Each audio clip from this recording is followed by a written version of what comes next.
ഓ ചോദ്യം മനസ്സിലായി. നീ വീണ്ടും വന്നോടാ എന്നല്ലേ? വരേണ്ടി വന്നു. നീ ആ വീഡിയോ ഇടാം ഈ വീഡിയോ ഇടാം എന്നൊക്കെ പറഞ്ഞ് പോയവനല്ലേടാ എന്ന് ചിലരെങ്കിലും ചോദിക്കാൻ. കാര്യം 60 പേരെ കാണാനുള്ളൂ. എന്നിരുന്നാലും 60 ഒരു ചെറിയ സംഖ്യയല്ല. അവരിൽ 1-2 പേരൊക്കെ ചോദിച്ചു എവിടെടാ വീഡിയോ. സത്യം പറഞ്ഞാൽ നമ്മൾ പ്രതീക്ഷിച്ച പോലെ അത്ര എളുപ്പപ്പണിയല്ല. ഞാൻ പ്രതീക്ഷിച്ച പോലെ അത്ര നിസ്സാര പണിയല്ല. വീഡിയോ കോൺസെൻട്രേറ്റ് ചെയ്തപ്പോൾ വർക്കൗട്ട് കഴിഞ്ഞു പോയി. വർക്കൗട്ട് കോൺസെൻട്രേറ്റ് ചെയ്തപ്പോൾ വീഡിയോയും കഴിഞ്ഞു പോയി. ഞാൻ വളരെ ടാലൻ്റ് ആയതുകൊണ്ട് ഇതെനിക്ക് കൊണ്ടു നടക്കാൻ പറ്റുന്നില്ല. പക്ഷേങ്കിൽ നമ്മൾ പഠിക്കും, നമ്മൾ ഇടും.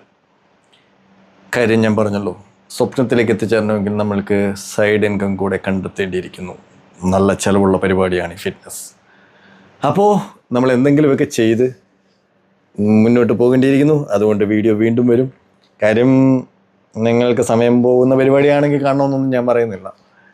സമയമൊക്കെ ഉണ്ടെങ്കിൽ ചുമ്മാ ഒന്നെടുത്ത് ക്ലിക്ക് ചെയ്ത് ഓൺ ചെയ്ത് പ്ലേ ചെയ്ത് കണ്ടേക്കണം. അതെനിക്ക് ഹെൽപ്ഫുള്ളായിരിക്കും. ചാനൽ സബ്സ്ക്രൈബ് ചെയ്യാൻ പറ്റിയാൽ ചെയ്യുന്നതും വളരെ നന്നായിരിക്കും. വടവർ നമ്മൾ പറഞ്ഞു വരുന്നത് ഇന്ന് ഡേ 17 ഡേ 15 സംഭവം ഉണ്ടായി. ഡേ 15 നിങ്ങൾ കുറച്ച് പേരെങ്കിലും കണ്ടിട്ടുണ്ടാവും. സൺഡേയിലെ വർക്കൗട്ട് അത് ഇന്നലെയാണ് അപ്ലോഡ് ചെയ്തത്. ലെഗ് ഡേ ആയിരുന്നു. വലിച്ചു നീട്ടലായിപ്പോയല്ലോ. അപ്പോൾ പറഞ്ഞു വരുന്നത് ഇന്ന് day 17 day 15 leg day workout ഉണ്ടായിരുന്നു. ഓൾറെഡി ഞാനൊരു റീൽസ് അപ്ലോഡ് ചെയ്തിട്ടുണ്ട്. കണ്ടവർക്ക് മനസ്സിലായി കാണും. നല്ല ഹെവി വർക്കൗട്ടായിരുന്നു. ലിറ്ററലി എഴഞ്ഞു വീണു. അത്രയും ഹെവി ആയിട്ട് ഈ ഒരു ചലഞ്ച് തുടങ്ങിയിട്ട് അന്നാണ് വർക്കൗട്ട് ചെയ്യുന്നത്. പക്ഷേ അതുകൊണ്ട് പ്രയോജനമുണ്ടായി.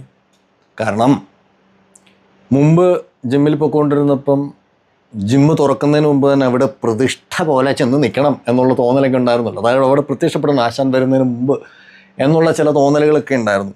ആ കൈൻഡ് ഓഫ് തോന്നലുകളൊക്കെ വീണ്ടും വന്നു തുടങ്ങി.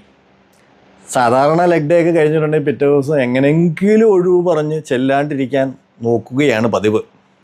പക്ഷേങ്കിൽ ഇത്തവണ അങ്ങനെ തോന്നിക്കഴിഞ്ഞപ്പോഴും ഒരു ചെറിയ മാറ്റം വന്നു. മേ ബി നമുക്ക് ഒരു പ്രോഗ്രസ്സൊക്കെ കണ്ടു തുടങ്ങി. 64.8 കിലോ ഉണ്ടായിരുന്നു. ഞാനിപ്പോൾ 67.2 കിലോ ആയിട്ടുണ്ട്.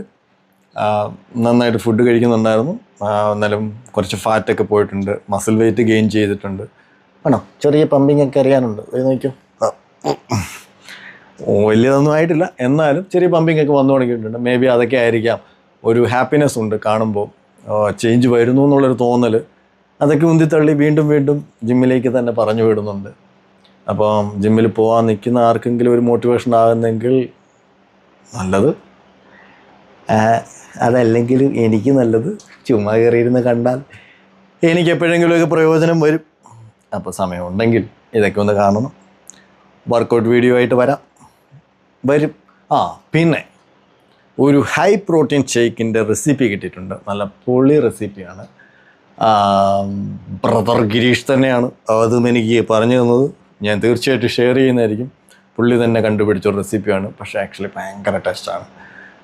ഷേക്ക് പ്രോട്ടീനൊക്കെ എടുക്കുന്ന ആൾക്കാർക്ക് ഉപകാരപ്പെടും. കൊള്ളാം.